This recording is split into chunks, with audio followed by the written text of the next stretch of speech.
अस्सलामु अलैकुम वरहमतुल्लाहि वबरकातुहू। बिस्मिल्लाहिर्रहमानिर्रहीम नहमदुहु व नुसल्ली अला रसूलिहिल करीम अम्मा बाद। मोहतरम भाइयों, बुज़ुर्गों, दोस्तों, मौलाना आरिफ साहब जो यूके में रहते हैं, हमारे जामिया हुसैनिया रांदेर के साथी है। कभी कभी कुछ अहम और ज़रूरी मैसेज रहा तो वो मुझे भी भेज देते हैं। आज सुबह सुबह उन्होंने मुझे हैदराबाद के एक उर्दू न्यूज़पेपर की एक कटिंग भेजे और जब से मैंने वो पढ़ा तो मेरा ब्लड प्रेशर लो हो गया।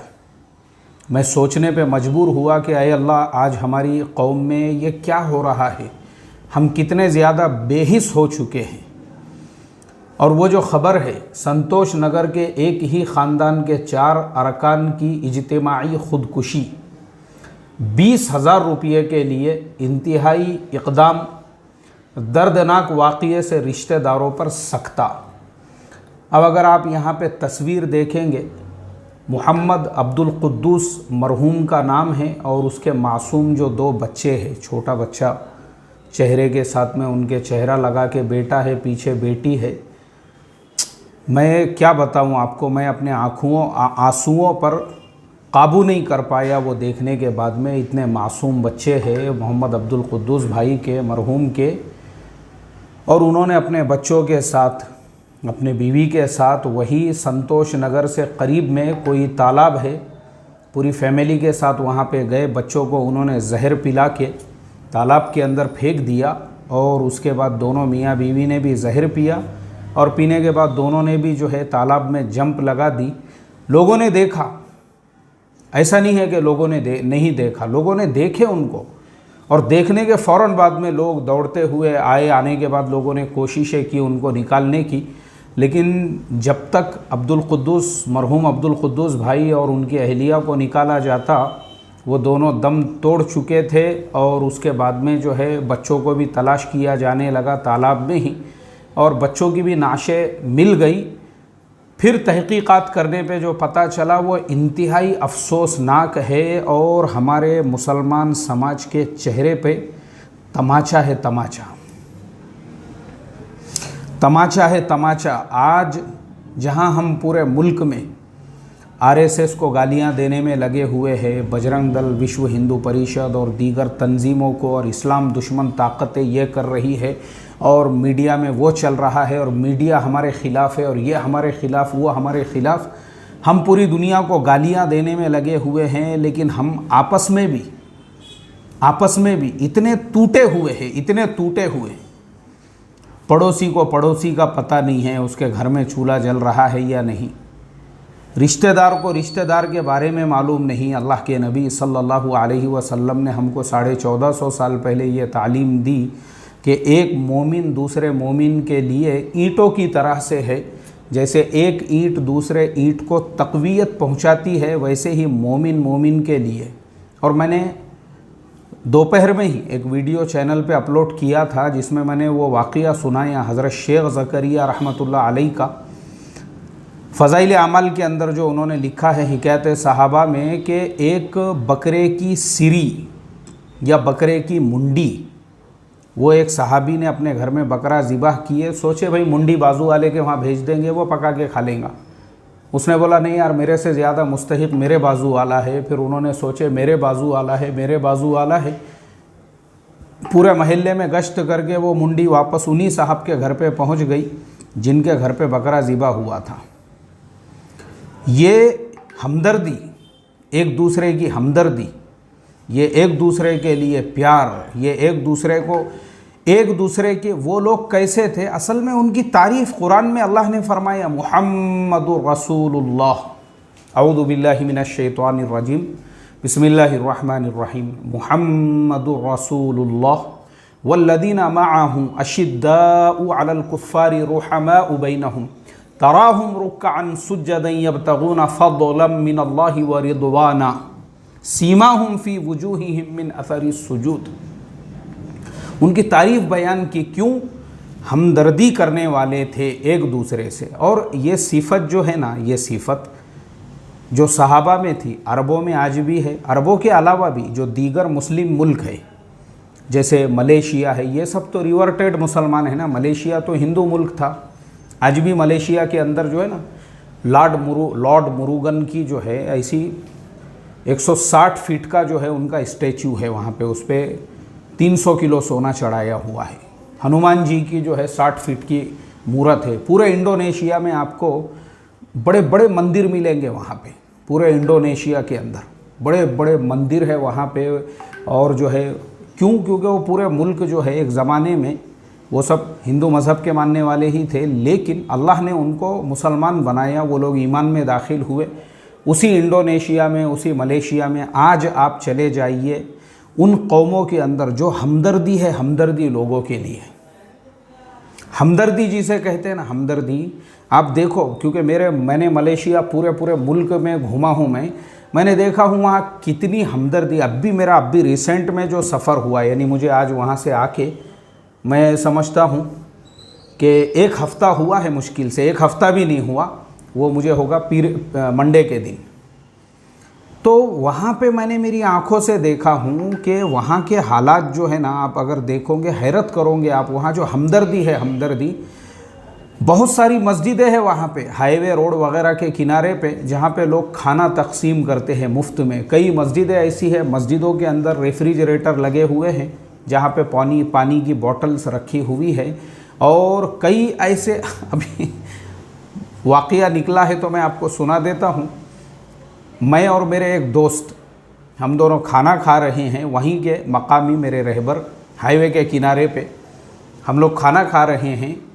और तकरीबन हमारा जो बिल है इंडिया के हिसाब से, तकरीबन हमने जो है वहाँ के हिसाब से जो है कुछ हमारा बिल जो है 150-200 रिंगिट, यानी अपने इंडिया के हिसाब से कुछ 3-3,500-4 हज़ार के करीब हुआ है। और अचानक में और 2 फैमिलीज़, हम दोनों आमने सामने बैठे हैं, उनको जगह नहीं थी तो वो हमारे आजू बाजू बैठ गए। फैमिलीज़ थी, मियाँ बीवी दोनों भाई थे, वो अपनी फैमिलीज़ के साथ में कहीं सफ़र कर रहे थे, वो आके बैठ गए। बैठने के बाद में फिर उन्होंने मेरे से सवाल किए, क्योंकि हमारे थोबड़े, हमारे चेहरे तो ऐसे है, हमारे पेशानी पे ही इंडिया लिखा हुआ होता है। हम कहीं पे भी जाओ दुनिया में, लोग दूर से देखते पहचानते इंडिया। उन्होंने मुझे कहा इंडिया, मैं बोला यस इंडिया। फिर इंडिया के हालात पे बातचीत हुई, सारी चीज़ें, ये पाम ऑयल वगैरह वगैरह सारी चीज़ें।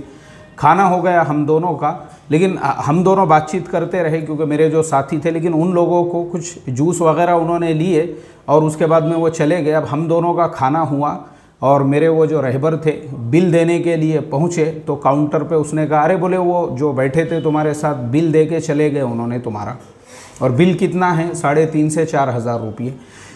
तो मुझे जो है ना ये इतने डिटेल में इसलिए बताना पड़ रहा है। बहुत सारे लोग बोलते हैं अरे तुम बहुत लंबी बात करते। मैं लंबी बात नहीं करता हूँ, बात तुम्हारे भेजे में, तुम्हारे जो है ना मुंडे में, तुम्हारे जो कुंदे के जैसे जो मस्तक हो गए हुए हैं ना, उसमें घुसना चाहिए। तो इसके लिए मुझे ये मिसालें देना पड़ती हैं।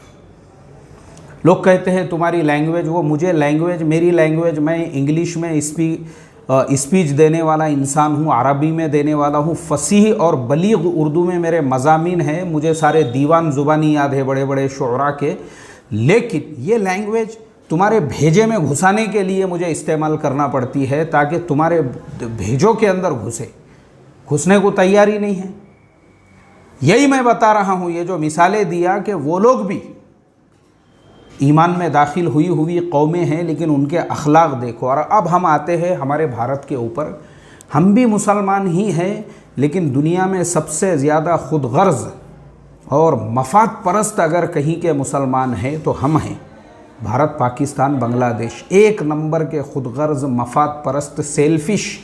किसी से गरज रहेगी तो बराबर उसकी खुशामद करेंगे, उसकी दावत देंगे। अगर मालदार है रिश्तेदार, उसकी चाटते फिरेंगे, उसके घर पे नहीं बुलाया तो भी जाएंगे, उसके प्रोग्रामों में नहीं बुलाया। और गरीब अगर कोई रिश्तेदार है हमारे, उसकी तकलीफ़ में साथ नहीं देंगे हम मजाक उड़ाने वाली कौम है। ये जो अब्दुल कुद्दूस भाई का जो हाल हुआ ना, वो इसीलिए हुआ क्योंकि हम उन भेड़ियों के समाज में रहते हैं और जिनको दिल नहीं है, ऐसे खबीसों के समाज में हम रहते हैं जो दूसरे की तकलीफ़ में साथ देने की बजाय उसका मजाक उड़ाने वाले और उस पर हंसने वाले।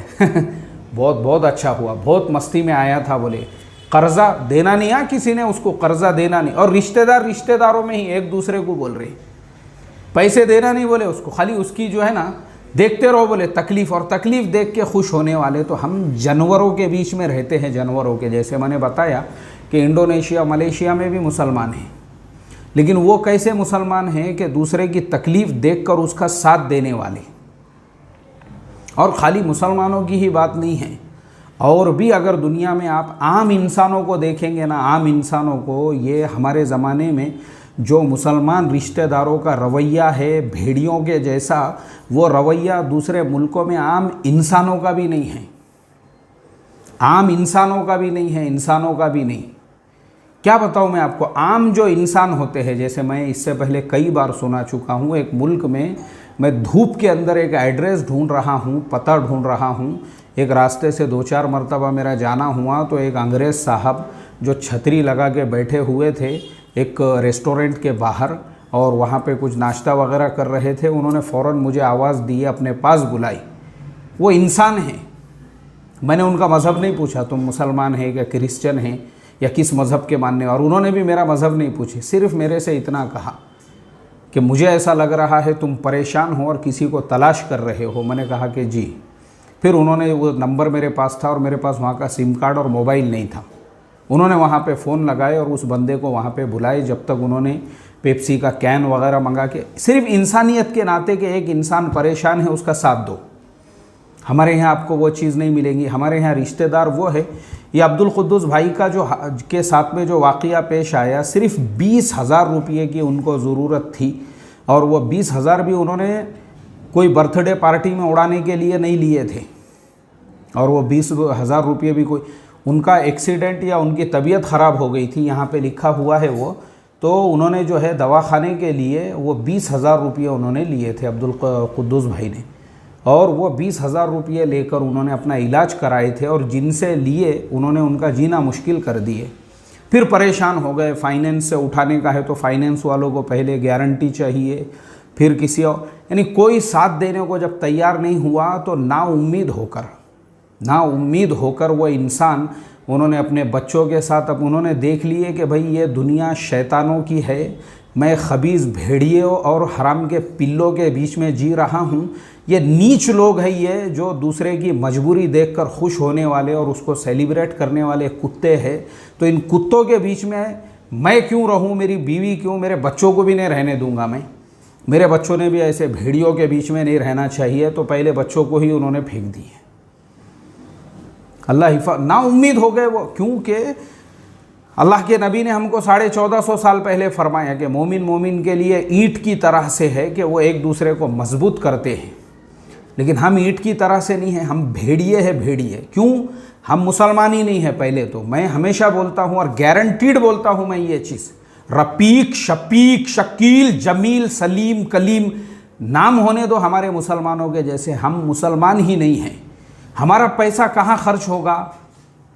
एक हमारा रिश्तेदार मजबूर है, उसको 20,000 नहीं देंगे, उससे ज़्यादा पैसे तो हम मरफे में उड़ाएंगे, मरफे में रंडियों को बुला के नाच कराएंगे। उसी हैदराबाद में 10 करोड़ रुपये एक इंसान ने वलीमे पे खर्च किया, मेरे 4-5 वीडियो है उस पर। और कहाँ से रंडियों को बुलाया उसने? इंडिया की रंडियाँ बराबर नहीं है रे बोले, रशिया की रंडियों को बुलाओ, ऑस्ट्रेलिया की रंडियों को बुलाओ। अब इसके ऊपर ऑस्ट्रेलिया और रशिया की रंडियाँ नाच रही है, दिलबर दिलबर धिगाना चालू है, और मस्जिद के अंदर आवाज़ आ रही है फजर की अजान की, तब भी उसका धिगाना जब बंद नहीं हुआ तो किसी मुसलमान ने ही पुलिस को फ़ोन करके कहा, बोले भाई तंग कर दिए इन्होंने, मस्जिदों में अजान भी हो रही तो इनका दिलबर दिलबर बंद नहीं हो रहा है। और कौन है?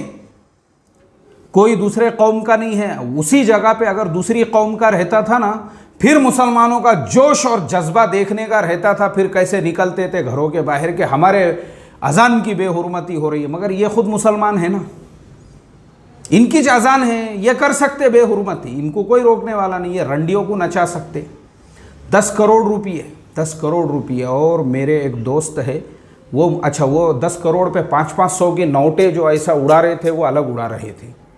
मेरे एक दोस्त है वो मुझे बता रहे थे, वो हैदराबाद में किसी ऐसे वलीमे के अंदर गए और वहाँ उन्होंने देखे कि बैंक से जो है ना ऐसे कड़क कड़क नोटे शाम में ही उन्होंने लाकर रख दिए, 100-100 के बंडल, 500-500 के। तो इन्होंने बोले भाई ये काय के लिए है? बोले शाम में प्रोग्राम शुरू होने के पहले जब रंडियों का नाच रहेगा तो उस पर उड़ाने के लिए है। अफसोस की बात है मोहतरम दोस्तों, कल को अगर भारत के मुसलमानों का हाल रोहिंग्या मुसलमानों के जैसा अगर होता है, मुझे इस पे एक कौड़ी का भी अफसोस नहीं होगा, बल्कि मैं ये समझूंगा कि नहीं, ये अजाब आया हुआ है इनकी जी मस्ती की वजह से। कुत्ते और डुक्करों के जैसे ये मस्ती में आए थे कि इनका एक ईमान वाला भाई 20,000 के लिए अपने 2 मासूम बच्चों की जान लेकर खुद अपने बीवी के साथ में जो है ख़ुदकुशी कर रहा है। और ये कुत्ते के पिल्ले, ये सूअर की नस्ल के ये मरफे के ऊपर जो है 10-10 करोड़ रुपये उड़ाते ये डुक्कर, ये हराम के पिल्ले, ये अपनी शादियों पे करोड़ों उड़ाते ये अपने इस पे तो तुम्हारे ऊपर अजाब नहीं आएगा तो क्या आएगा? अभी तो बहुत कम है ये।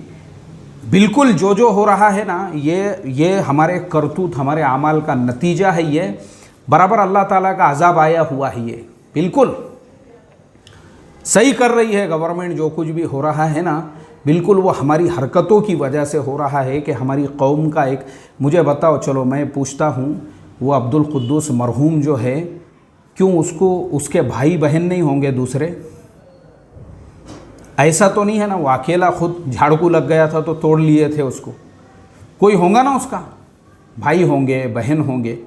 क्यों भाई बहनों का एक दूसरे का ये नहीं है, एक दूसरे के ऊपर फ़र्ज़ नहीं है, एक दूसरे की जिम्मेदारी नहीं है कि अपना भाई परेशान है तो हम भाई का साथ दें, अपनी बहन परेशान है तो हम उसका ख्याल रखें? ये रिश्तेदारी में अब्दुल क़य्यूम के जो ससुराल वाले भी है, उसकी जो बीवी है, बीवी के भी भाई होंगे या फिर बीवी के भी जो है माँ बाप होंगे।